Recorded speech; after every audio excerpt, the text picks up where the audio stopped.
I'm Alex Katz, and you're watching ComicsVerse, your source for in-depth comics analysis.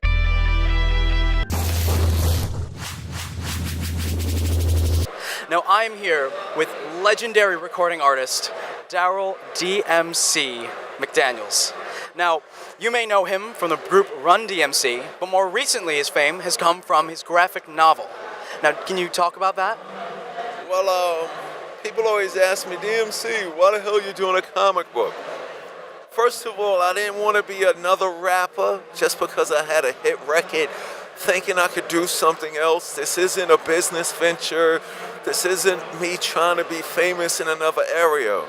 Before music, before hip-hop came over the bridge and changed my life, I was a little kid. All I did was read and draw comic books. Marvel comic books was a big influence to me because I lived in Queens, New York. You know, I was one of those kids that had to be in a house when it started to get dark. My mother was like, you have your butt in this house when that street light come on.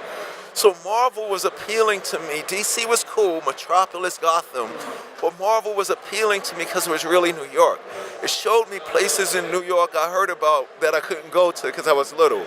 But all I used to do as a kid was go to school, come home, and indulge myself into this world of comic books. And from me reading comic books, from me experiencing comic books, it did a few good things for me.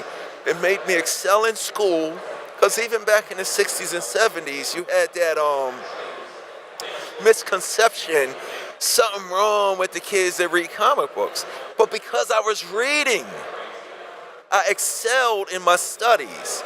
And also, my imagination, my brain cells was moving. So when hip-hop did come into my life, I had this gift for having a vision and imagination, and also I could write my behind off because of all of this that I was experiencing from comic books. So it basically gave me an identity, and it also gave me courage to be in this hands-on real world of hip-hop.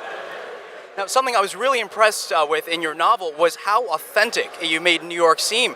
And I was reading that you got some, New York graffiti artists to come and do some art for your work. And what do you think that authenticity adds? You know, with all these artists that you brought in? Well, when you do a graphic novel or you do a comic book, or you're telling a story, even if it's a made-up race of people, even if it's a made-up kingdom and a made-up universe, what entities go through can relate to everybody. So I wanted to do something that was really authentic by doing this. Having us think of the story, having the writer come write the story so it flows like a story should flow. Then take that story, give it to the artist. So the artist is actually, is like, God, Buddha, the higher power. The artist is actually creating the universe. But once the city is built, I didn't want the artist doing the graffiti. When you build a building, some real graffiti writers come along and tag it up. So to be authentic and real in this universe, the artists drew all the buildings and stuff, but then we brought in real graffiti artists to do the tags. That's real. That's amazing. And it really shows, and the artwork is beautiful. Now, you were saying that you learned a lot from comics growing up, and that's how you learned about the world and things. What do you think someone can learn by reading your comic? Oh, from reading the DMC comic, you'll learn how to relate with other people, because all of our peers and everybody we inspired in hip-hop said this about Run-D.M.C. Run-D.M.C. didn't just change music, they changed everything. Fashion by doing the Adidas record. What happened in the Walk This Way video when Steven Tyler took the mic stand and knocked the wall down, people say, D, that really happened here on Earth. We broke down a separation of white people and black people, of hip-hop and rock and roll. We took the Beastie Boys on the road. People was like, there's no way these black hip-hoppers is going to get with these white punk rockers and go around the world and something good's going to come out of it. When you read the DMC comic book, you learn how to relate in this real world that we live in, with the ideas, concepts, and images. You know, everything that we write about, everything that the not just the superheroes, not just good and evil, all the people in that universe is going through. Love relationships, political issues, homophobia, war, crime, everything that you're going to go through, whether you live in the dirt poor ghetto or Beverly Hills, you will experience in the DMC universe.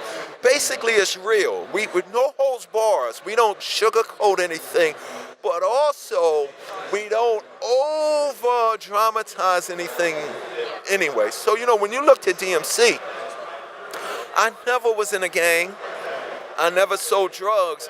When I put my first record out, we got turned down because the label said there's no way the world wants to hear a guy rap about St. John's University and chicken and collard greens. But my first record will probably play forever. The DMC universe is a real world universe dealing with current events, although it looks like it's in the 80s type universe. But the question to the world is, it looks like the 80s, feels like the 80s, it sounds like the 80s, but is it really the 80s? Could be the future of where we're going to. Damn. And here's the comic for any of you who want to go and pick it up. Highly, highly recommend it. One more question, actually. Aside from the namesake, what are some similarities that you share with the DMC comic character? Oh, that's a really great question. The DMC superhero character in the DMC universe is exactly everything that I am, except I don't meet Run and I'm not a rapper. I'm Darryl McDaniels from Hollis, Queens, New York. I'm this excellent student. In this universe, my superpower is rock and roll and hip hop. I literally use that to change the world. In this universe, is Darryl McDaniels. I go to St. John's University. I graduate. I become a teacher. But my superpower in this universe is actual superpowers. But everything is there.